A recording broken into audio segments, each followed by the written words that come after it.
Segunda, 9 de maio. Verso para memorizar. Abrão respondeu: Senhor Deus, que me darás se continuo sem filhos, e o herdeiro da minha casa é o Damasceno Eliezer?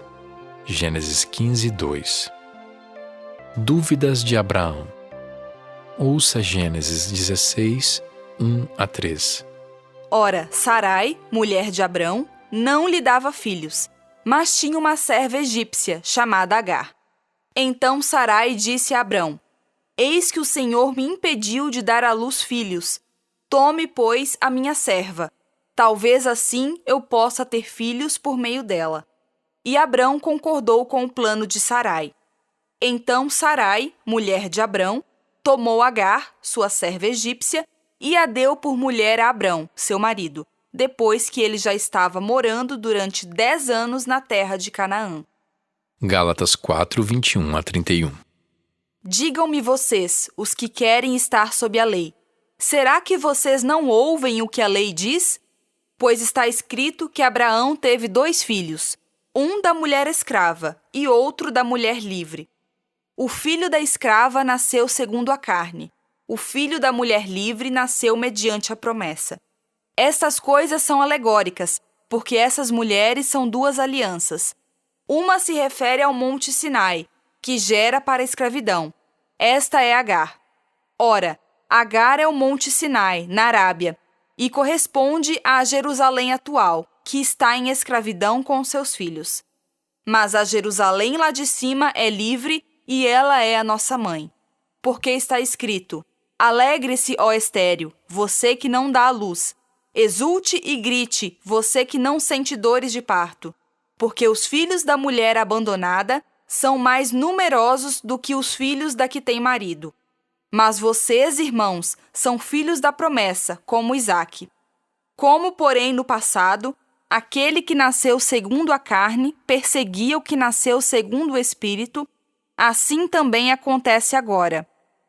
Mas o que diz a Escritura? Ela diz: mande embora a escrava e seu filho, porque de modo nenhum o filho da escrava será herdeiro com o filho da mulher livre. Portanto, irmãos, somos filhos não da escrava, mas da livre. Pergunta 2. Qual é o significado da decisão de Abrão de se envolver com Agar, apesar da promessa de Deus a ele? Como as 2 mulheres representam 2 atitudes de fé? Quando Abrão duvidou, Deus assegurou que ele teria um filho. 10 anos depois, Abrão ainda não tinha descendente. O patriarca parecia ter perdido a fé, não mais acreditava que fosse possível ter um filho com Sarai, que, sem esperança, o incentivou a recorrer a uma prática da época do Antigo Oriente Próximo: arranjar uma substituta. Agar, serva de Sarai, foi nomeada para essa função. Funcionou. A estratégia pareceu mais eficiente do que a fé nas promessas divinas. A passagem que descreve a relação de Sarai com Abrão relembra a história de Adão e Eva no Jardim do Éden. Os 2 textos compartilham uma série de temas comuns. Sarai, como Eva, foi ativa. Abrão, como Adão, foi passivo. Como também verbos e frases: ouvir a voz, receber e dar. Esse paralelo entre as 2 histórias implica na desaprovação divina quanto a esse curso de ação. Paulo se referiu a essa história para mostrar seu ponto de vista sobre obras versus graça. Em ambos os relatos, o resultado foi o mesmo: a recompensa imediata da atitude humana alheia à vontade de Deus levou a problemas posteriores. Observe que Deus esteve ausente durante toda a ação. Sarai falou sobre o Senhor, mas nunca falou com ele. Nem Deus falou com nenhum deles. Essa ausência divina é marcante, especialmente depois da intensa presença divina no capítulo anterior. Deus apareceu a Agar, mas somente depois que ela saiu da casa de Abrão. Essa aparição inesperada revela a presença do Senhor, apesar do esforço humano para agir sem ele. A referência ao anjo do Senhor é um título frequentemente identificado com o Senhor, Yahweh.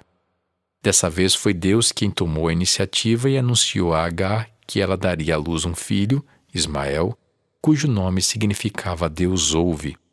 Ironicamente, A história que termina com a ideia de ouvir ecoa o ato de ouvir no início da narrativa, quando Abrão ouviu a voz de Sarai. Por que é tão fácil cometer o mesmo tipo de erro que Abrão cometeu nesse caso?